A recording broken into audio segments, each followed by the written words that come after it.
começar falando o que é mitologia, Perfeito. porque eu acredito que esses povos não chamavam o que eles acreditavam de mitologia. Sim. Né? É Se um você termo for- cunhado Sim. depois.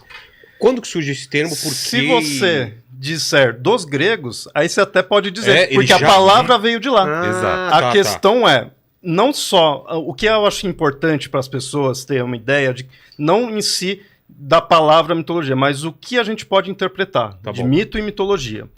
Porque é uma palavra com muitos significados, que vai mudar de acordo com a época, com a cultura, e muitos desses significados são pejorativos. Sério? São usados. A Tipo própria culto. ideia de falar. Não, a ideia de falar assim. Que algo é um Isso mito. não é verdade, é um mito. Ah, tá.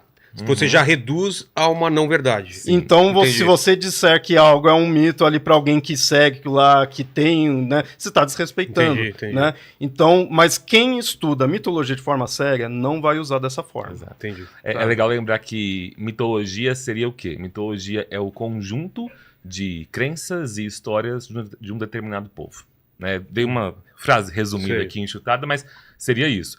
Então, quando eu chamo algo de mitologia, né, eu estou falando que são histórias nas quais determinado povo, em determinada época, acredita. Isso não quer dizer que é mentira, né? E muitas vezes a mitologia vai estar dentro de uma religião. Então você pode chamar de mitologia, inclusive, um conjunto de crenças de religiões que são praticadas hoje em dia. Então, Entendi. por exemplo, se você é cristão, acredita na Bíblia, você crê na mitologia cristã. Essa frase não é desrespeitosa, Entendi. né? E na verdade é legal quando eu, como faço muito conteúdo sobre mitologia no meu canal, mas eu não busco adentrar nas práticas religiosas, tudo que eu menciono, eu sempre uso o termo mitologia. Então, quando eu costumo muito pegar filmes, né, de horror e fantasia e tentar destrinchar quais são os elementos que vieram de mitos. Então, se eu pego um filme que tem elementos gregos, eu falo, esse aqui veio da mitologia grega. Se eu pego um filme que tirou elementos bíblicos, eu falo, esse aqui veio da mitologia cristã. E é um termo que gera polêmica, porque aí o pessoal já veio, nossa, usou o termo mitologia cristã, tá querendo dizer que a Bíblia é falsa? Não. Mas eu entendi, é o conjunto de histórias e crenças. E eu também queria entender, porque os primeiros povos, eu não sei como foi essa evolução, mas eu imagino que a galera se reunia em volta de uma fogueira, contava umas histórias que aconteceram com eles, dos antepassados, Sim. e aquilo era passado Sim. de pai para filho. A questão e aquilo... da oralidade. E aí isso foi criando um conjunto de coisas que as pessoas falam, cara, você sabe que aquele lugar é sagrado porque não sei o quê, aquele animal... E isso eu acho que foi acontecendo aos poucos, né? Como em vários lugares, né, do planeta onde essas povoações, onde eles foram se reunindo. E eu acho assim uma coisa incrível esse conjunto de histórias e regras e crenças que unem as pessoas, porque uniam, né? Era uma das coisas que uniam esses povos por algo, né? É a história dos antepassados deles, das crenças, né? Sim, uma definição que eu tenho, que eu, assim, por produzir conteúdo nisso, então eu vi que chegou um momento que eu percebi, não, eu preciso ter uma definição para quando vierem me perguntar, eu responder ali. Eu meio que pus as palavras, mas também não é baseado em nada, é baseado todo nesses autores, o Campbell, o Eliade e tudo mais. Que para mim eu vejo mito como uma narrativa que serve para dar sentido a algo. Perfeito. Tá. Então, por que também eu uso a ideia de narrativa? Porque a própria palavra mito, se eu vou ver na semântica mesmo, ele significa isso. Narrativa, palavra, né, do grego, ele vem disso. Então, não importa se aquilo está dentro de uma religião ou não, se a pessoa acredita ou não. É uma narrativa. E tem uma importância cultural para dar sentido àquilo, para dar sentido no ritual que aquela cultura tem, dar sentido na questão das leis, moral, essas coisas. Um dos mais antigos, tipo o Gilgamesh, aquilo é o quê? É uma mitologia? É um mito, É um mito. Da mitologia mesopotâmica ou babilônica, que aí já começa as confusões, né, que tem, que é mais confuso daí, mas seria, você pode chamar de mitologia mesopotâmica. E é um mito.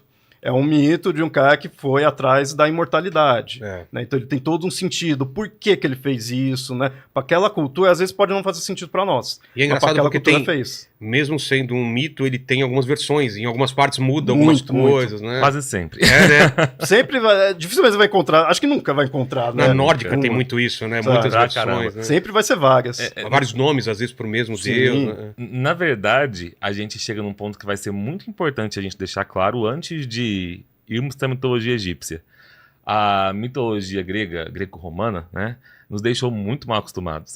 Por quê? Porque com os gregos a gente tem algo que a gente tem pouquíssimas mitologias, que são autores que eternizaram Sim. determinadas versões dos mitos, às quais a gente tem acesso até hoje e consumiu a vida inteira como literatura. Né? Então, quando a gente fala de mitologia grega, eu consigo te contar várias histórias com início, meio e fim, uma cronologia, uma árvore genealógica dos deuses. Porque determinados autores, tanto gregos quanto romanos, na época pegaram algumas das versões que eram contadas, né, e organizaram ali para que aquele conjunto de aquele panteão fizesse sentido. Como os irmãos Grimm fizeram com as histórias perfeito. Dá pra fazer uma certa analogia, verdade, uma comparação. Analogia. Agora, na mitologia nórdica que você citou, a gente ainda vai ter um pouco disso, embora a gente já tenha menos material e também já tenha muito da influência cristã, porque o material que a gente tem dos nórdicos não foi registrado por eles, né? Foi registrado, na verdade, depois que o cristianismo já tinha dominado. Então vai ter uma influência ali.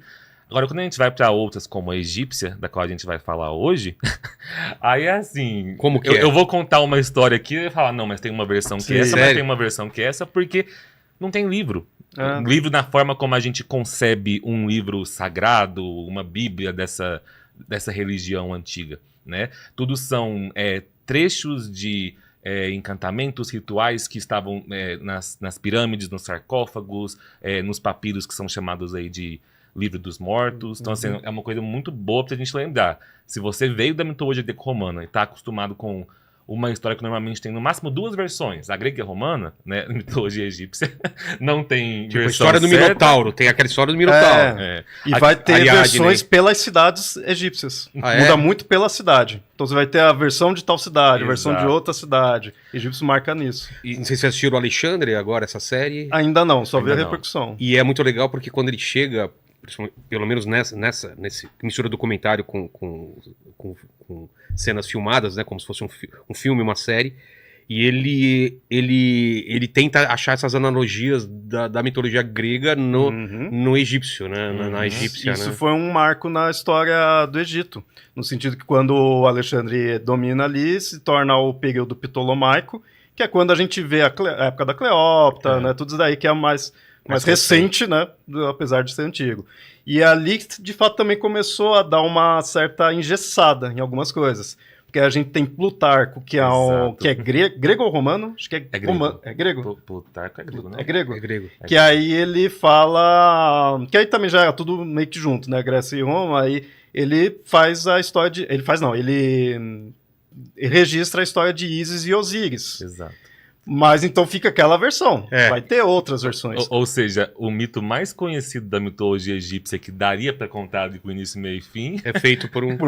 Ele foi transcrito ali, né? Foi engessado por um grego, né?